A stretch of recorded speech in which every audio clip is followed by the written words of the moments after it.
bago po tayo pumunta dito po sa mga topic po na pag-uusapan po natin, nais ko lamang pong sabihin sa inyo mga kababayan na sana suportahan po natin. Sa darating na Mayo 12, ito pong mga nakikita natin ng mga senador mga kababayan na pwede po nating pagkatiwalaan pagdating po mga kababayan, ano po sa pagsuporta at pagtulong sa gobyerno ni PBBM. Ano po kung mapapansin nyo, magtataka kayo bakit kasama dyan si Kiko Pangilinan mga kababayan, alam naman po natin kapag umusad na yung impeachment trial mga kababayan, ang uunahin po niyan yung kapakanan ng mga kababayang Pilipino po natin, yung interes ng sambayan ng Pilipino. Kaya kung titingnan nyo mga kababayan, eto po mga naandi dito sa list ng mga senador, yan po yung mga senador na pwede nating suportahan sa darating na Mayo 12. Yung iba po dyan ay galing sa alyansa, Bagong Pilipinas mga kababayan, at yung iba naman katulad ni Tol Mark Gamboa isa sa mga kasamahan po natin kaya sinusuportahan po natin. At ito pa mga kababayan, kung makikita nyo si Kiko Pangilinan, sabi ko nga po sa inyo nung umupo yan sa impeachment trial ni Corona, talagang mostly sa majority siya sumama mga kababayan at sinuportahan niya yung pagpapa-impeach dito po kay Corona. So ngayon kung titingnan nyo mga kababayan, ito yung sinasabi ko sa inyo noong nakaraan. Kasi marami nagsasabi na nagsasalita daw tayo nang wala daw po tayong basihan. Kung makikita nyo, yung iba mga naandi dito mga kababayan, kinakatakutan po yan ng mga didisit na makabalik. Na makabalik sa pwesto. Kasi nga mga kababayan, once na umusad yung impeachment trial nitong si Sara Duterte, may kalalagyan po talaga. Etong si Sara mga kababayan. Dahil kung matatandaan nyo, ako nga medyo nga masama yung loob ko dito mga kababayan dito sa isang kasamahan natin kasi naging malapit sa amin mga kababayan sa totoo lang etong si Tito Sen kasi nga sinuportahan namin niya nung panahon nakasagsaga nung agawa ng issue ng trademark ng Itbulaga. At eto nga mga kababayan yung pinakamasakit dito. Meron kasi kaming isang kasamahan dati na ngayon ay DD-shit vlogger na. At ang nakakapagtaka dito mga kababayan kasi kung ikaw ay taong matino, iisipin mo yung pinagsamahan.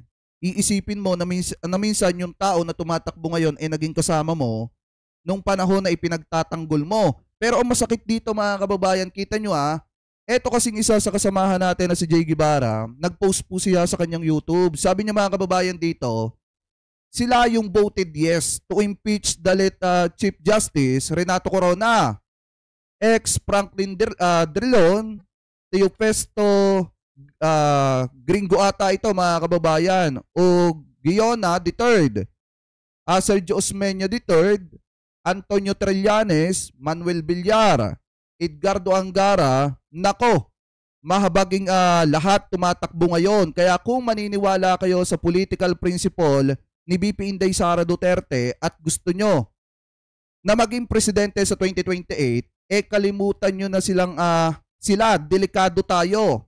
So kung titingnan nyo mga kababayan, ito yung mga pangalan ng mga vlogger na nag-share at kasama po dyan si Jay Guevara. At ang pinakamasaklap dyan mga kababayan, ikinakampanya ni Jay Guevara na wag suportahan etong si Tito Sen na minsang nakatulong sa kanya mga kababayan at minsang sinuportahan po niya. Kasi mga kababayan sa totoo lang, hindi po kasi pala salita etong si Tito Sen at hindi po siya nagsasalita ng mga naitulong niya.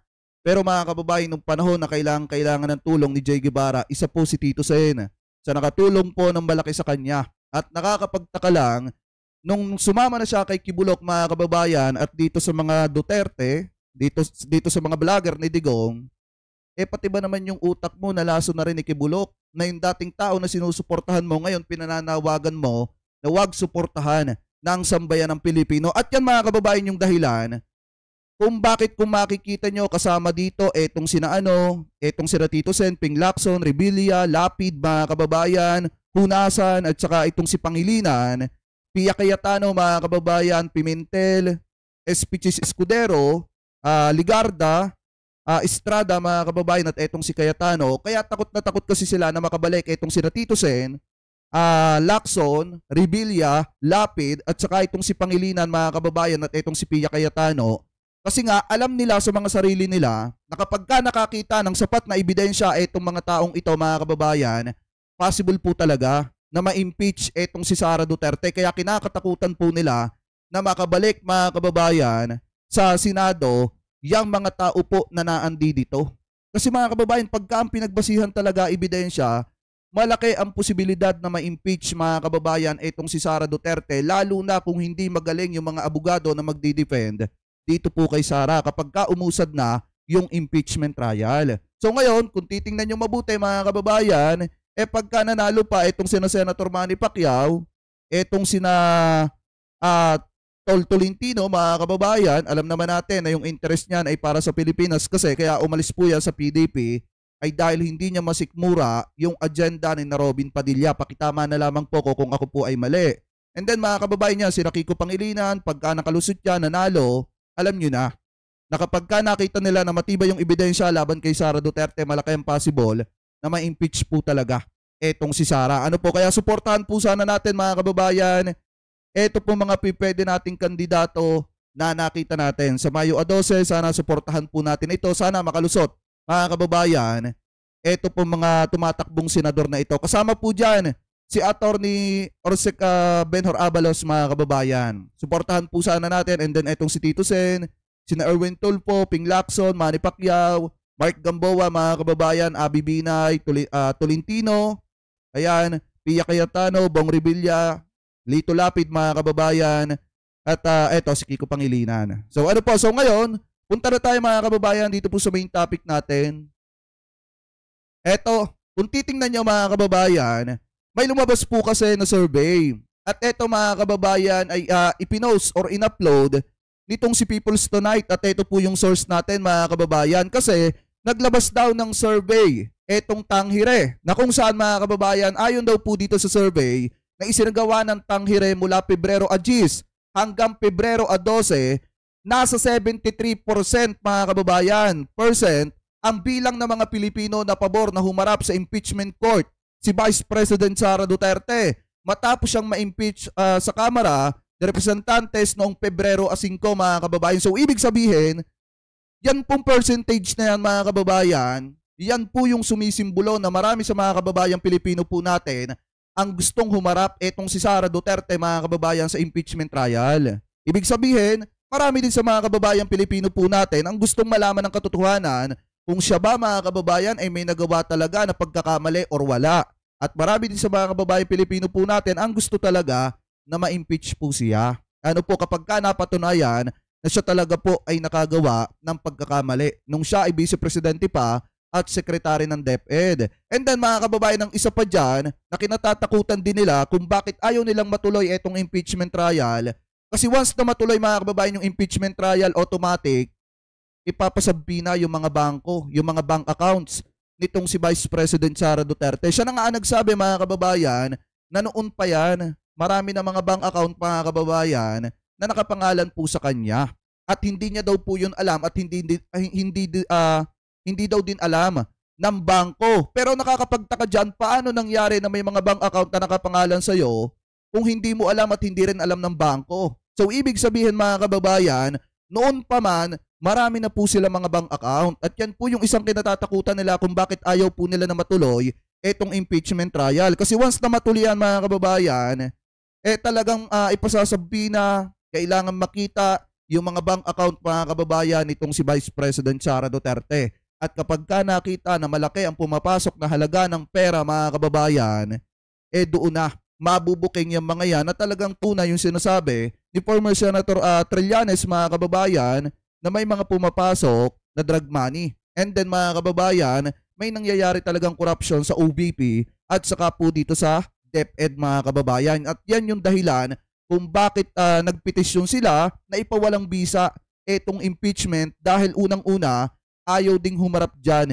ni Vice President Sara Duterte at natatakot sila na baka mabuksan yung mga bank account. Ano po? Anyway, mga kababayan, sabi pa dito, makikita din sa naturang survey na 51% ang sumusuporta sa impeachment, nasa 27% naman ang kontra dito, habang 22% ang undecided mga kababayan. Biruin nyo ha, kung gaano karami yung sumusuporta, 51% mga kababayan. Tapos yung tumututol, nasa nasa 27% lang mga kababayan.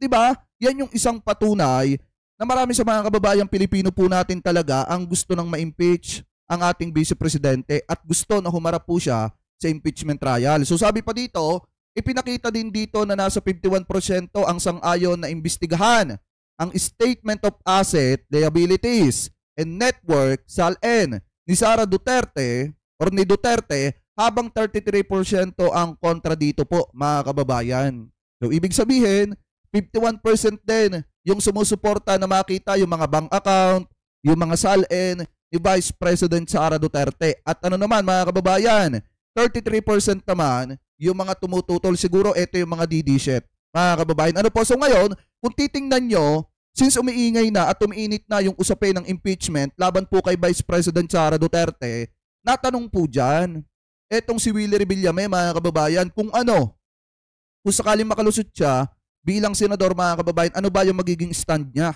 sa impeachment ni Vice President Sara Duterte. So eto yan, yung naging sagot dyan, mga kababayan, ni Willie Revillame, eto pakinggan po natin. Tanggalin muna natin to.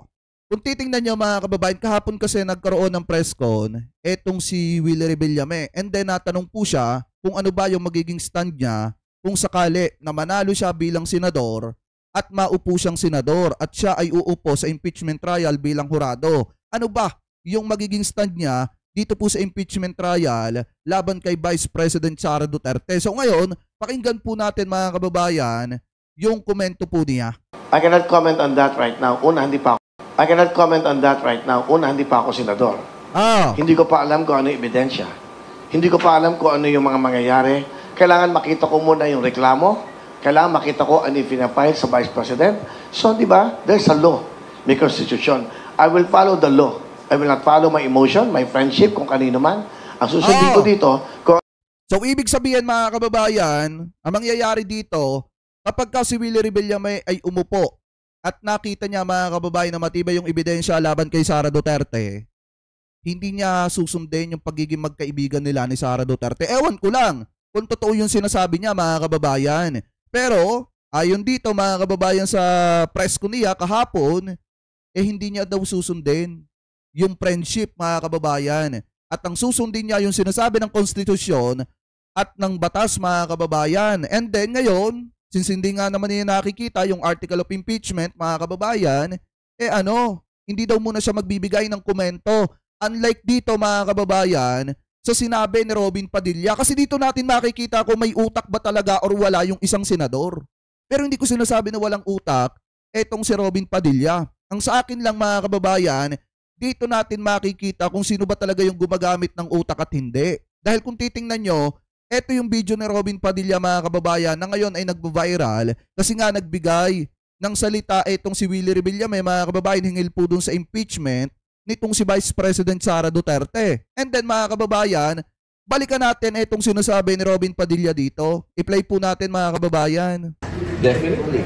Opo, siguro naman po, napaka-plastic ko naman. Kung sasabihin ko po sa inyo, pag yan ay umakyat sa Senado, mag-iisip pa kayo kung ano iboboto ko. Definitely po ako po ay pabor sa sinasabi ng ating Pangulo. Ako po ay pabor para sa ating pangalawang Pangulo. So you will vote no for impeachment? Definitely. Ngayon pa lang po, alam niyo na po. Di ba? Sir, isa na lang. O paano siya uupong senador, mga kababayan? Di ba, ayon sa kanya, nung naitanong sa kanya kung ano yung magiging stand niya, kung sakali na umusad itong impeachment trial, mga kababayan, dito po sa Senado, ang sinabi niya, kung ano yung sinabi niya doon sa rally, mga kababayan, ito rin po yung sinasabi niya dito. Ang sabi niya, magiging plastic lang siya sa taong bayan kung sasabihin niya na hindi siya buboto ng no, mga kababayan. Kaya nung natanong siya kung ano ba yung magiging stand niya, ang sabi niya, mga kababayan, definitely no, yung magiging sagot niya, yung magiging boto niya, mga kababayan. So ano pa ang silbi? Ano pa ang silbi ni Robin Padilla kung sakali na umupo siya bilang hurado doon po sa impeachment trial? Wala na, kasi una pa lang, mga kababayan, sarado na yung isip niya at ang iboboto niya sa huli ay no. Ibig sabihin, acquitted etong si Sara Duterte sa kanya. Kaya nga, mga kababayan, kung titingnan nyo, di ba naglabas ng pahayag etong si Senate President na iwasan po munang magbigay ng mga pahayag etong mga senador, mga kababayan, hingil po doon sa opinion nila or magiging boto nila about po doon sa impeachment trial. Kasi nga, tatayo po siyang hurado. Alam nyo, mga kababayan, parang ganito lang yan eh. Kung sakali na maging judge, etong si Robin Padilla at kaibigan niya, yung nasasakdal, mga kababayan, una pa lang, acquitted na yung kaibigan niya kahit wala pang hearing. Parang ganito yung sinasabi niya dito, mga kababayan.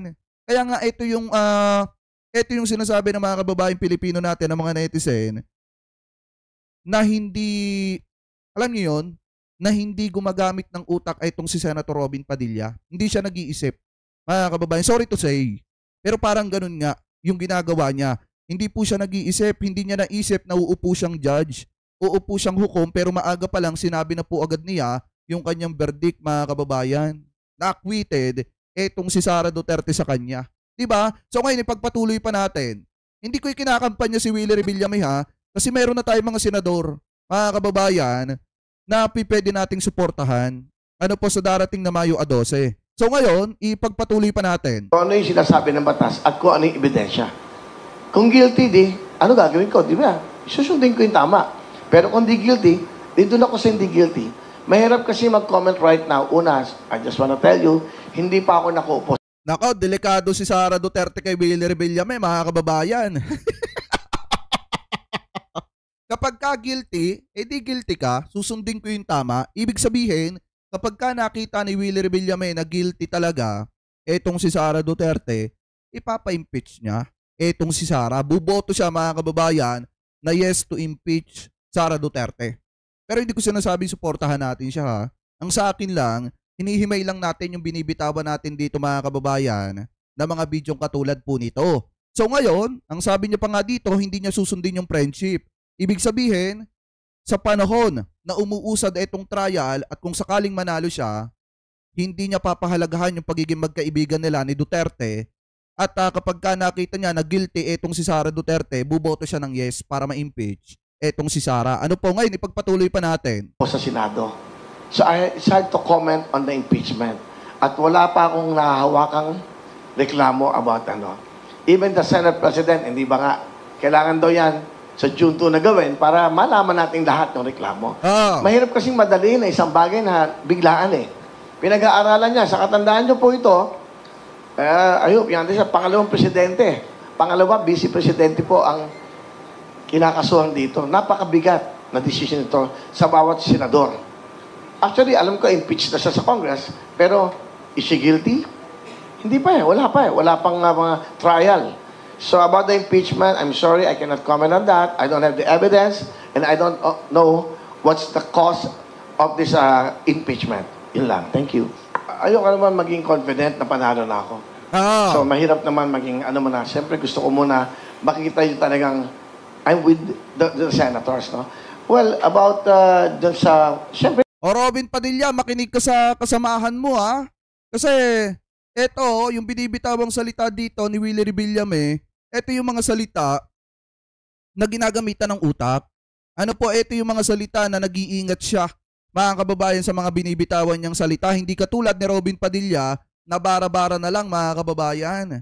Diba? Yung kay Robin Padilla ng mga binibitawang salita, alam naman nating lahat na senador na etong si Robin Padilla. Pero mga kababayan, dapat kung ikaw ay isang senador, bigyan mo naman ng kahihiyan yung pagiging senador mo. Ganun lang kasimple, mga kababayan. Bigyan mo ng delikadesa yung pagiging senador mo. At kung ikaw ay may delikadesa, since nagbitaw ka na, maaga pa lang na yung boto mo ma-acquit etong si Sara Duterte, huwag ka nang umupo dyan. Kasi ganun din naman yun, mga kababayan. Huwag na siyang umupo bilang hukom or bilang judge sa impeachment trial ni Sara Duterte. Kasi ganun din naman yung boto nun. Kung sakali mag-inhibit etong si Robin Padilla, nangangahulugan na yon. Nano na yung boto niya, mga kababayan. So ibig sabihin, pabor na kay Sara Duterte yon. Kaya ano pa ang gagawin niya doon sa Senate trial, mga kababayan? Doon sa impeachment trial, kung una pa lang may desisyon na pala siya. Kaya nga, mga kababayan, for delikadesa, mas magaling pang mag-inhibit siya. Matatanggapay ng taong bayan. Ano po, ipagpatuloy pa natin. May pag-aalalan mo to. Ngayon, nasa isip ko na, sino yung mga gagaling na abogadong kukuhanin ko, the young and the seniors, para makontribute sa amin. Alam mo, sa totoo lang, hindi naman ako magdidesisyon dito basta-basta. You have your team, you have your legal team. So lahat ng ito, hindi pa pag-aaralan nyo. Tama ba to? Ano ba ang batas dito? Ano ba dapat natin gawin? Ano ba magiging decision ko dito? With your decision also. It's not me, it's the legal team. Doon sa magiging team namin. And of course, Kung magiging one of the judges ko, di ba, jurors ka ng Senate, mag-uusap-usap kayong 24 senators. So, alamin mo talaga kung dapat ba, kailangan bang i-impeach? Meron ba talagang kasalanan? So, aaralin natin. Pero, maganda yung tanong mo, in my mind, syempre dapat prepared ka. Kaya lang, wala pa akong pinangahawakan about impeachment. Yun. Mga kababayan, yun yung kanya. Yun yung pananaw niya, mga kababayan, sa kanya pagka nakita niya daw na guilty etong si Sara Duterte, di doon siya sa guilty. Ibig sabihin, voted yes etong si Willie Rebillame kung sakali na guilty etong si Sara Duterte to impeach, mga kababayan. Ganun lang kasimple yung kanya. Pero kung mapapansin nyo, maingat kasi si Willie Rebillame sa mga binibitawan niyang salita dito eh. Kasi mga kababayan, alam naman natin na tumatakbo siya sa pagkasenador. Pero mga kababayan, ang isa kasi sa hinahanap natin sa mga tumatakbong senador ngayon yung plataforma eh. Ang tanong kasi dyan, meron bang plataforma etong si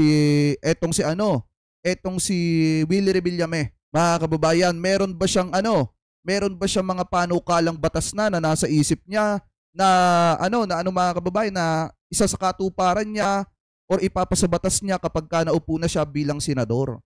Yan po kasi yung isa sa hinahanap natin, mga kababayan, sa mga tumatakbo ngayon na politiko. Ang mga naglalatag niyan, mga kababayan, ng karamihan ay naando doon po sa bagong alyansa Pilipinas Slate, mga kababayan. So ngayon, maliwanag naman na kapag umusad na yung trial, mga kababayan, laban po dito kay Sara Duterte at nakita ni Willie Rebillame na guilty etong si Sara Duterte, hindi niya susundin yung friendship ng mga Duterte, mga kababayan, dito kay Willie Rebillame. Ang sa kanya, pag guilty si Sara, dapat siyang ma-impeach.